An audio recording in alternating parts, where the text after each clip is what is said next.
Hello, Mike Carver here with Wingman Associates, and welcome to this week's episode of Stop Winging It.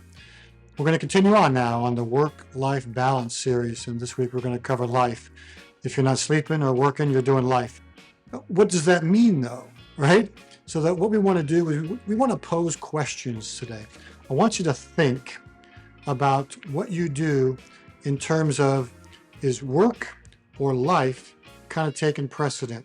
Do you live to work or do you work to live? Again, as we talked about last week a little bit.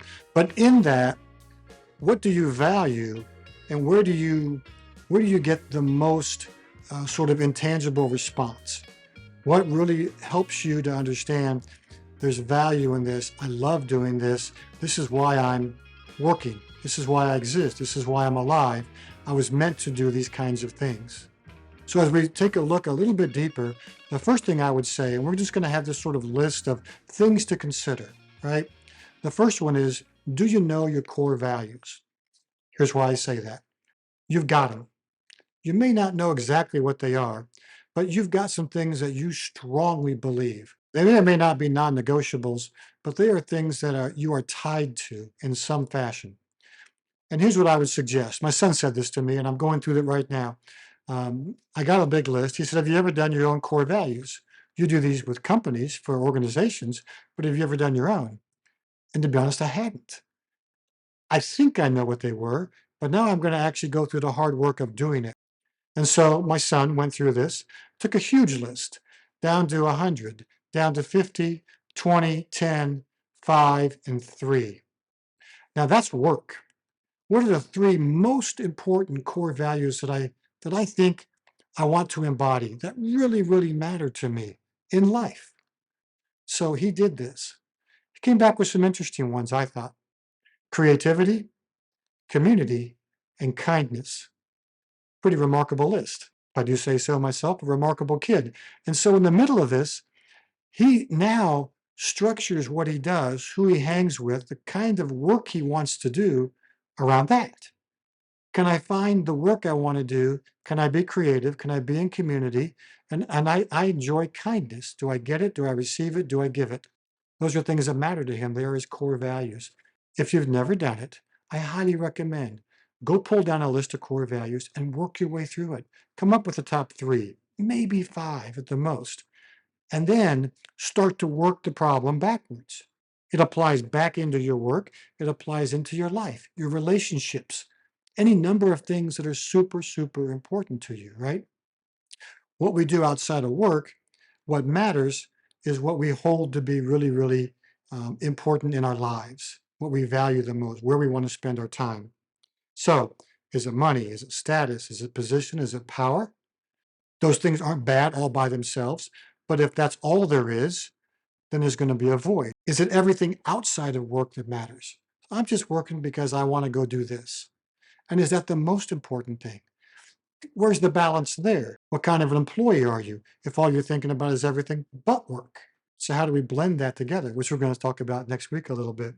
Do you know what, and do you even care what others say about you? Have you taken the time? Right? We talked about this a little bit from a work perspective, but now here you are. And again, to know and be known is one of the key human conditions that we all live through. And so do you know how you come across to other people? Do you know what you want to do when you're not working? And do you have other friendships and affiliations and groups and causes and organizations that you join or participate in that feed that part of you? Because it's a really important part of you. Know that about yourself. Do you begin with the end in mind? Do you have goals? Do you have objectives? In and out of work. A lot of us, if you want to get healthy, you want to work out, you want to grow in certain ways. Whatever those ways are, creative or otherwise, what are your goals? What are your objectives? And who are you surrounding yourself with to hold you accountable to help you get there along the way? These are the things that you have to consider on the game of life side of the equation a little bit. So, if you've got your core values, there's always going to be some level of discipline involved. This is really important that you understand. And a good friend of mine said this to me before, and I really thought it was pretty wise. And so I've kind of adopted it into my own language. which is there's always going to be the pain of discipline or the pain of regret. You understand the difference, right? I want something in work or in life, whatever that is. Am I willing to have the pain of the discipline to do it? If it's education, if it's experience, whatever is required in order for you to be good at that. You don't just hop on a surfboard. You don't just pick up a basketball and learn and start dunking it, unless you're 7 feet tall. There's a lot of things you just can't do unless without some pain of discipline, right? I want to lose 20 pounds. I want to do this. I want to do that.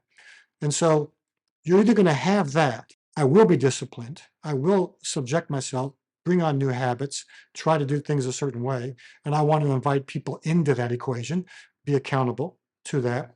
Or there will be the pain of regret. I failed again. I didn't make it. I couldn't get that habit going. I was good for a couple of weeks and then I faltered. Whatever it is, what can you do in your life? Who can you bring in to help you with either side of that equation, the pain of discipline or the pain of regret, so that you are feeling great about yourself and moving forward, building great behaviors so that you can accomplish the things that you want to accomplish in your life. Your life is the sum total of all the things that you do along the way, having causes, serving others, helping others, leading by example, right?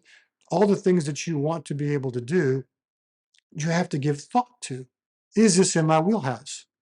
How do I know? Well, have I ever taken an Enneagram, a personality test? Do I know how I'm hardwired?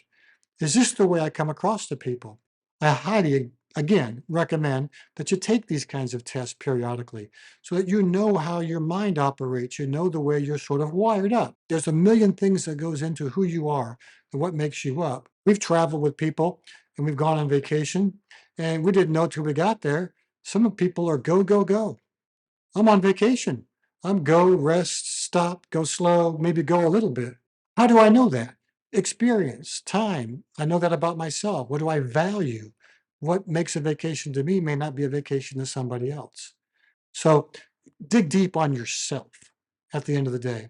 This life portion is more about, at some point, you want to try to blend, and we're going to talk about that next week, but you can't blend if you don't know. Take the time, invite people in, get your tribe, get your people in, build relationships that help you in these areas that don't hurt you. If you do these things well, both on the work and on the life side, now you begin to see a picture emerge, who you are, what you like, what you're passionate about, in and out of work. Now, next week, we can get together, talk a little about what the balance is, right? Maybe at the end of this, now you're kind of going, you're squirming a bit. That's not the intent. The intent is to say, maybe it's a good thing if you're squirming because you kind of want to know. You kind of want to lean into this. You know you've got some tendencies one way or the other, and you want to dig in a little bit and really, really hone, who am I? What do I value? Besides relationships, we all love great relationships. So what kind of relationships do you want, and how do you want those to transfer into your life? Look, this is part of what we do here at Wingman. We come alongside people. We want to help you make these kinds of decisions. But if you've enjoyed these first two in the series, please tune in next week as we talk about the balance between all three of these a little bit. We thank you for your time. Please like, comment, and subscribe below. And we look forward to talking to you again next week.